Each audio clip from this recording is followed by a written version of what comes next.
Yesterday and today is the very first public unveiling in a public presentation of Project Looking Glass. A human being is about this tall. This is built in underground bases. It is colossal in size.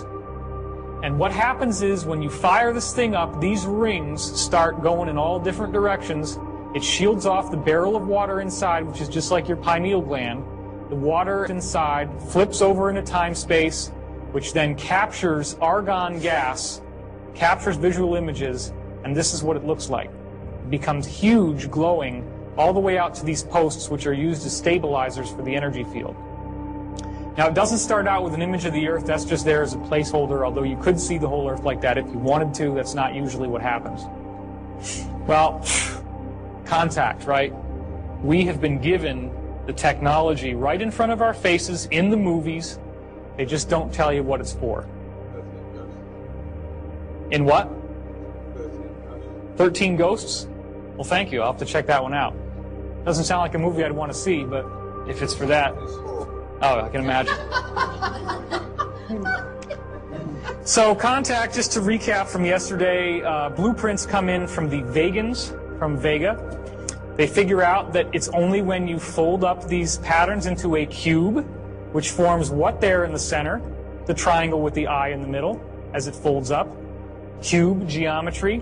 That's when you can decode the plans to build this, these rings, which becomes this machine. And there's your little helicopter. So there's another shot of it. They got computer animations of how it's going to work with the different rings moving. This actually looks like the fisheye lens distortion effect that happens around the looking glass when you power it on. There's a gantry crane up at the top, and the little guy is dropped down and goes inside. That's like your barrel inside the mechanism there. And this is where all the action happens. This is where the Stargate opens, the wormhole into the higher realms. In this frame, we're seeing how the whole thing collapsed and fell apart. So, of course, you want to take a ride. You know, the new the new formation of the one after the old one breaks. And here we're seeing the new one. Once again, you get a very clear view, and there's your little eye with the rays coming off it, just like the all-seeing eye on the dollar. Not surprising. Here she is. It's even larger than the real one, standing on this ladder, looking down inside. This is the chamber and the chair inside, which we'll see is very important. And here's your geometry. Look at that.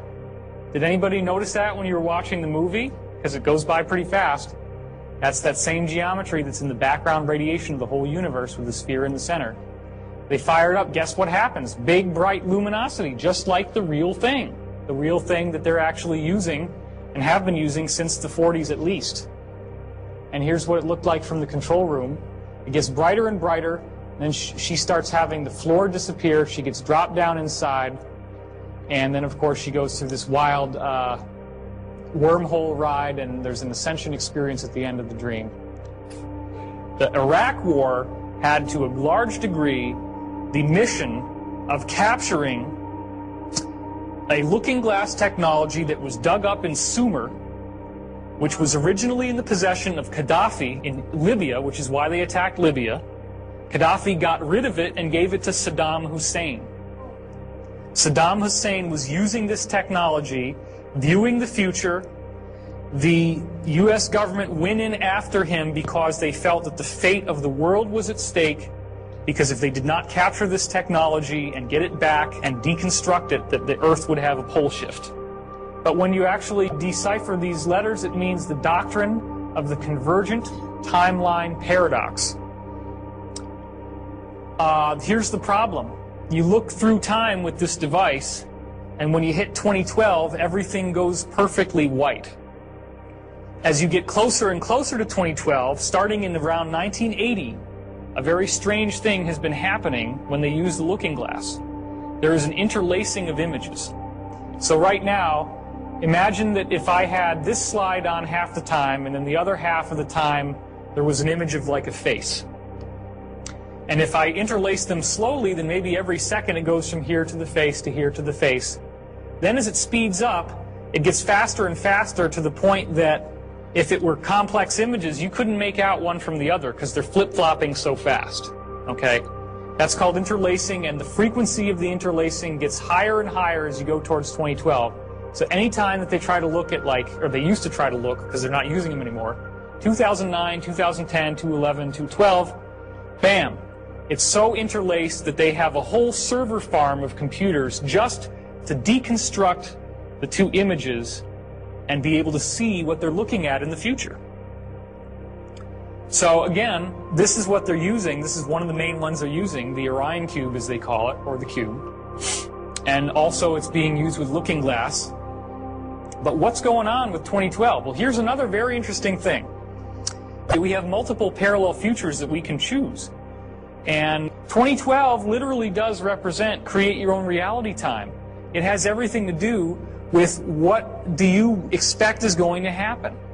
This is where thoughts becoming reality really takes on a whole new meaning in a way that you've never heard of before.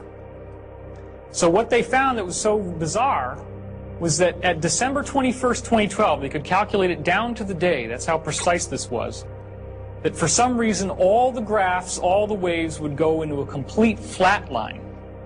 They no longer moved up and down like before. They went flat for like 7 or 8 seconds. So then they're asking the guys that went through these stargates and were traveling into the future, what happened to you?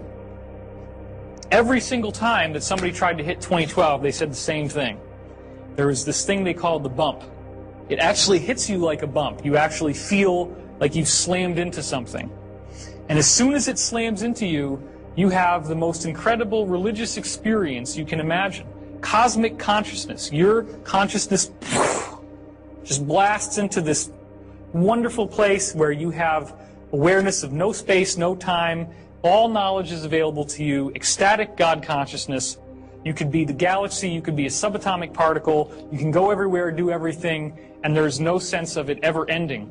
So when it finally stops, you just can't even believe that you're back to who you were before. Like what happened to Jodie Foster? Exactly what happens to Jodie Foster in Contact. So, Is that the moment of no time then? That's the zero time, yeah.